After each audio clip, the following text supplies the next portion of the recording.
Very important question for class 11 and 10 advanced mathematics student. What is the standard form of root over I?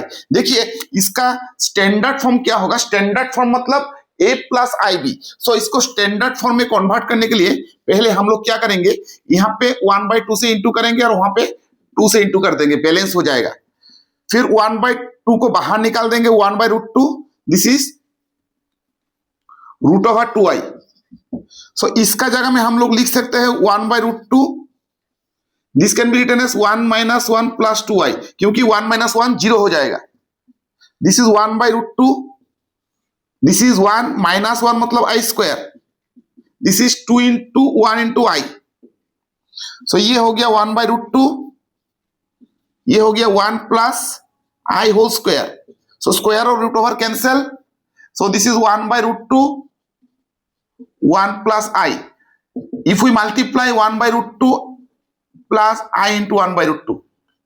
So this is the standard form of the complex number root over I.